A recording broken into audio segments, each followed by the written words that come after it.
All right, hello and welcome to episode 110 of Mindset Mondays with DTK. This is an ongoing series of live broadcasts for those who have a growth mindset or those who'd like to create one. And just checking to make sure everything's working today. Awesome. Had a little technical snafu at the very beginning. So if you'll take just a moment and click share just below your screen, would love to have you invite your friends, your colleagues, your community to join this broadcast. Okay, so here's what we get to play with today. It's interesting. We're going to play with a quote from Atticus, but this is sort of about this is about the chance to be oneself, right? So when I was growing up, I, at times consciously, mostly unconsciously, had this craving to be myself, but I had this fear of doing that, right? I longed for it, but I held back so much of who I was. And I did that for so many years and for a broad array of reasons. I was afraid of being judged or misunderstood or mischaracterized or rejected. And at the risk of that, I felt that, or seemed to feel that, architecting a view of myself, a persona almost, was what was going to solve that, right? And all it took was a little crack to open the floodgates. It just needed that little sense of belonging. And so here's the quote we get to play with today. Watch carefully the magic that occurs when you give a person just enough comfort to be themselves.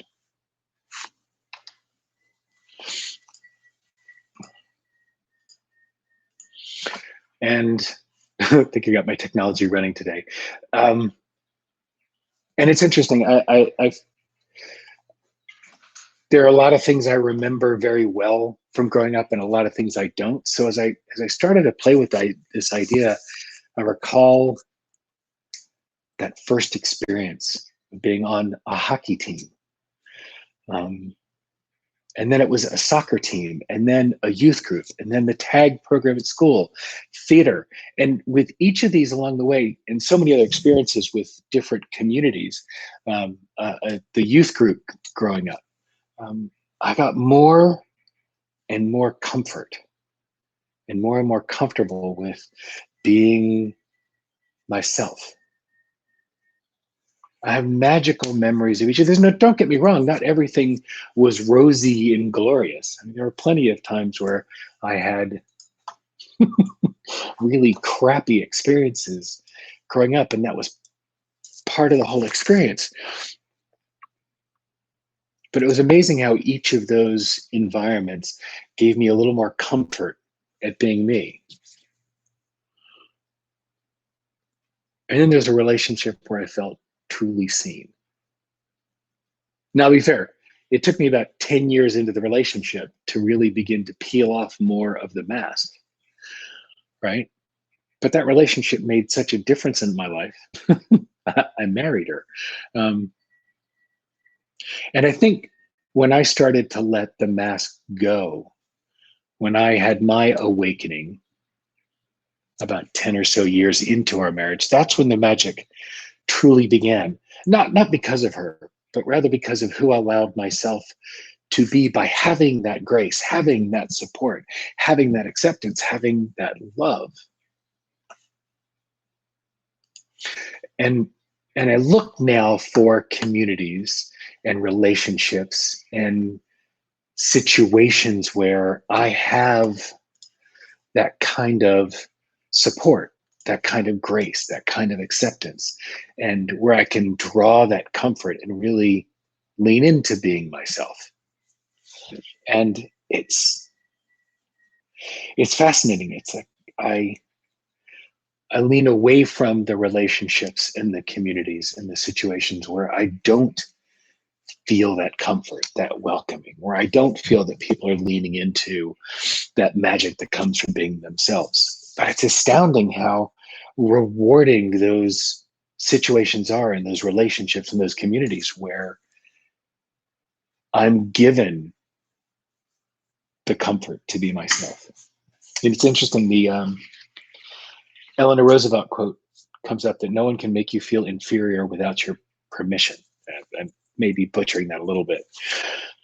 No one can give me that comfort.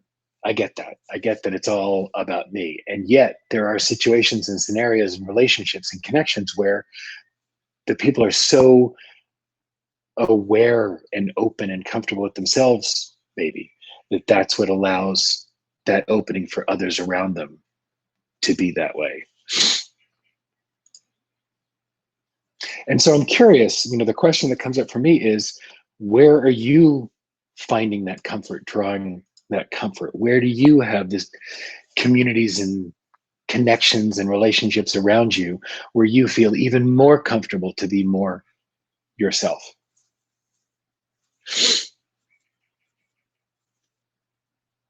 This quote brings up so much for me, especially in the light of social distancing, and that we are finding new ways to connect and be in connection at a distance, which is fascinating because for me, part of what is so essential and recharging about being in connection is something that I don't think can happen like this. I don't think that being connected in two dimensions across distance, even if it's live and even when we're both on together, there's something that comes from the energetic connection of being in each other's physical space, sharing the same energetic field.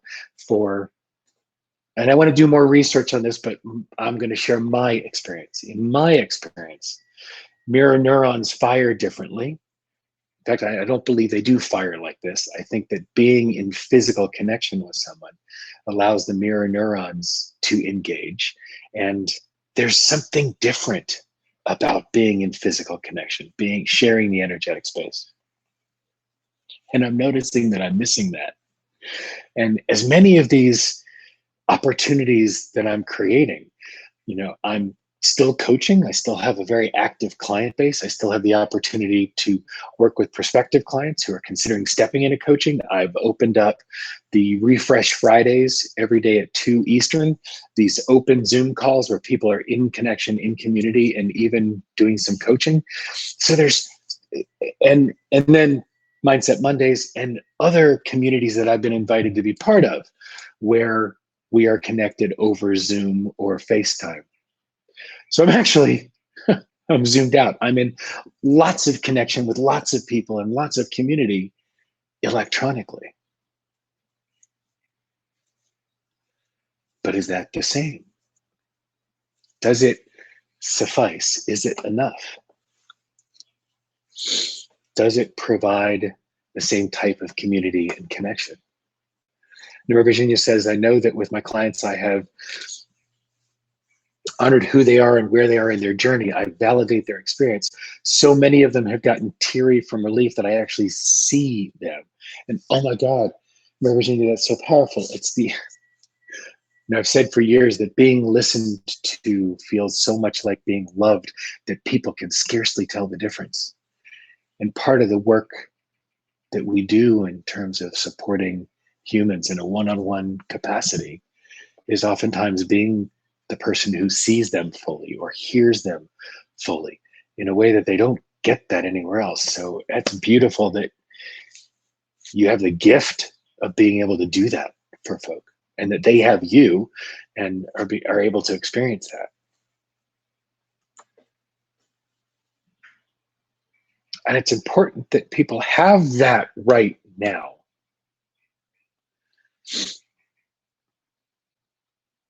There's so much isolation.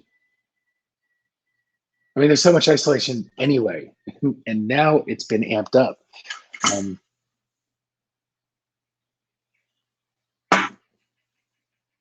It's like, where are your chances to come out of isolation? Like right now, I have a house full of humans.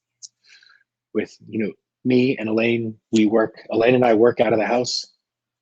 The kids are here, and my goodness, after downsizing, this is a really small space. So I have lots of humans here. And it's not that my wife and my children are not enough. They're one source that I have of connection and one source for being seen and heard. Where's the opportunity for beyond that?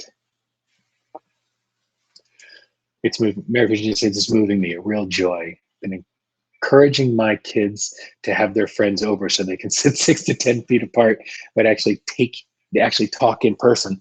Some friends of ours who live, we joke about their geographic undesirability because they're out in the suburbs. Talking about coming in. Well, our front yard now has a cool path down the center with 2 sections of grass, and we've talked about having their section and in our section we have a fire pit that we can put in the middle, and actually making social distancing dates to get together. It's interesting, we can't use Piedmont Park or the Beltline as much because they're bloody crowded, because people suck at social distancing. They're just not doing it, at least down here. But again, back to what we're chatting about. Yeah, the chance for folk to come over and be in connection. Marcella and Mariana are down in South America, and look, I love the opportunity the internet gives me to be in connection, but sometimes I need a real hug. Yes, I hear that.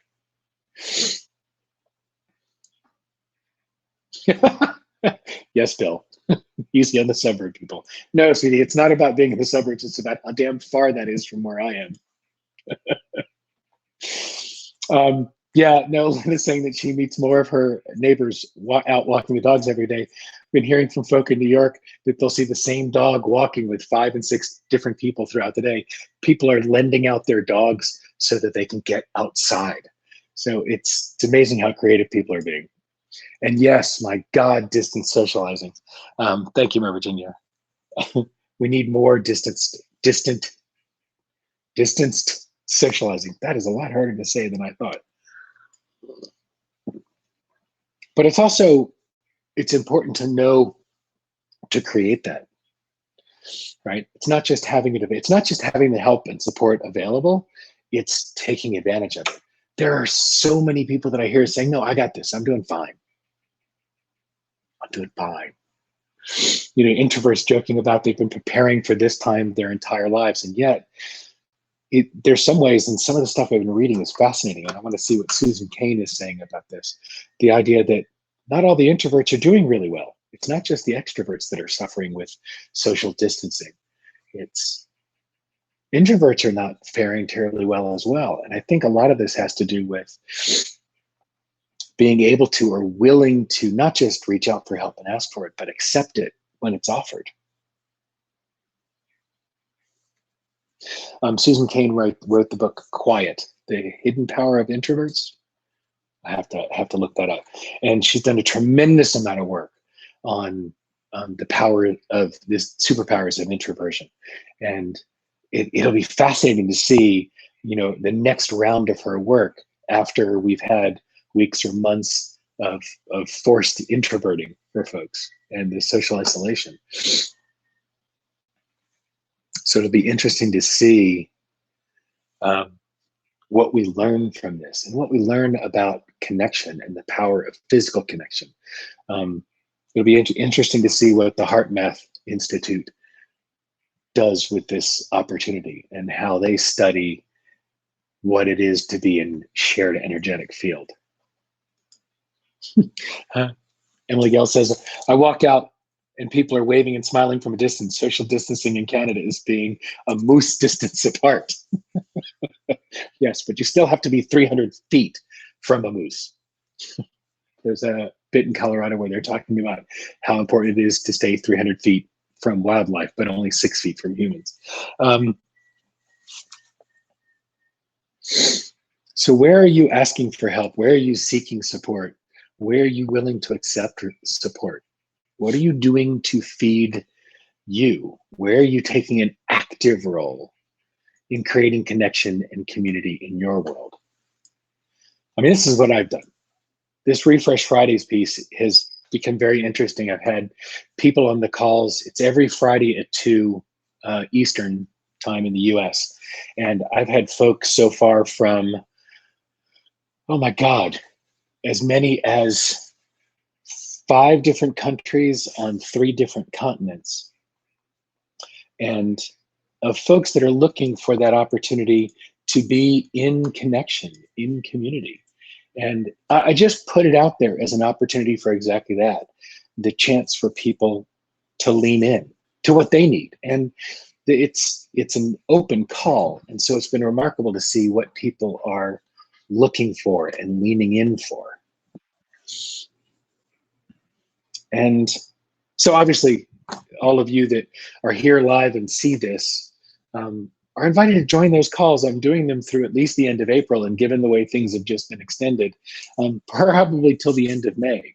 But again, it's just an opportunity, unlike this, where I'm able to interact just by the chat thread. On the Zoom call, everybody's live, everybody's able to interact not just with me, but with each other. And so I did that because I'm looking for opportunities for folk to get the support they need. Lynn, thanks for posting it up there. Susan Cain's book is Quiet: The Power of Introverts in a World That Can't Stop Talking. I gave that book to my middle child. All 3 of my children are introverts, although 2 of them do a very good job of pretending to be extroverts. I gave this book to my middle child. So thank you, Lynn, for posting that. Yeah, and I'm noticing how much activity there is on Facebook and LinkedIn of people posting to try to divert the conversation, try to take things positive, speaking about the opportunity in this time, and particularly on the other side of this time. And I've spoken about that too. And people saying, post the 5th photo in your photo library, or saying post landscape photos, and people trying to turn stuff towards the positive. And I love that. And at the same time, Rick Tamlin was talking about this yesterday, how important it is to acknowledge the truth of what's going on right now. Yeah, people are getting sick, people are dying, and we're starting to have folks that are not 6 degrees of separation away, but in our orbit that we know that are being impacted, and people whose businesses are having serious problems and whose lives have shifted dramatically. And so while we look at what the possibility is, while we look at what the opportunity is, it's important to hear people and see them and understand their experience for what it is going on right now, and not just say, yeah, but what's the opportunity? It's yes, this is difficult, and acknowledge what they're going through and be there to be supportive. The shit that's happening is very real. And while it's important to look at the opportunity and look at the power of what can happen on the other side, it's super important to be present, and present to what people's experiences are. It's incredibly important to hear people and acknowledge them for what they're experiencing, and not just gloss over it, and not wallow in it, right? And not just understand, not just try to redirect it, but really pause and understand and be with them where they are.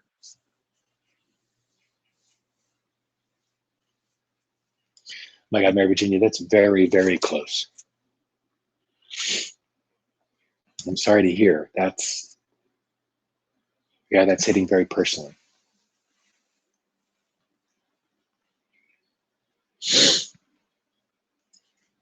And it's important to be with that and honor the lives that are impacted and lost.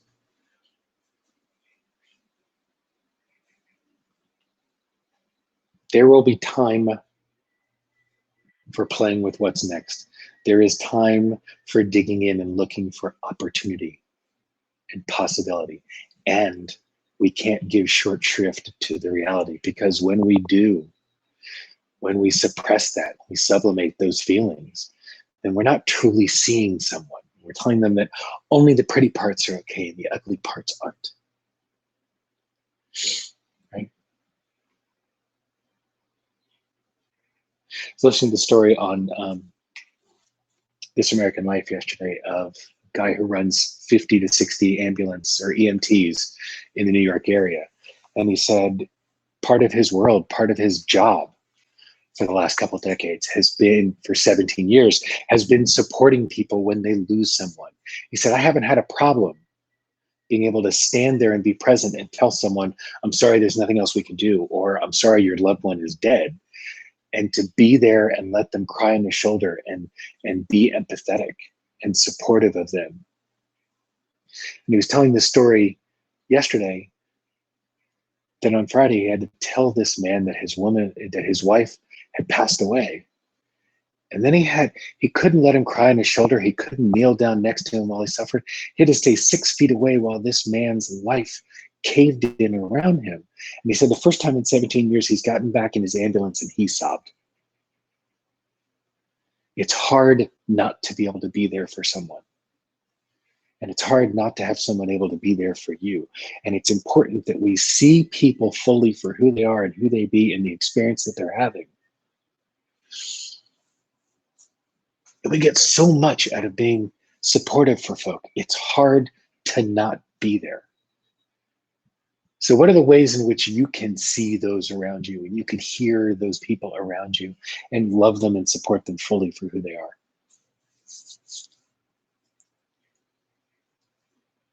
That's your opportunity this week. Right? Is to watch carefully the magic that occurs when you give a person just enough comfort to be themselves, when you give someone the gift of seeing them fully and hearing who they are. So I encourage you to find and create those opportunities to be there for the folk around you, to reach out to folk whose lives have been impacted directly or in their close circles. Go love on folk. My God, we all need it. So between now and next Monday, I would love you to join the Mindset Mondays Facebook group and share some of the things, some of the ways that you're creating the chance to be there for people, and people are creating ways for it to be there for you, and how you're being in connection in this world of distanced socializing. And between now and next Monday, what mindset will you choose?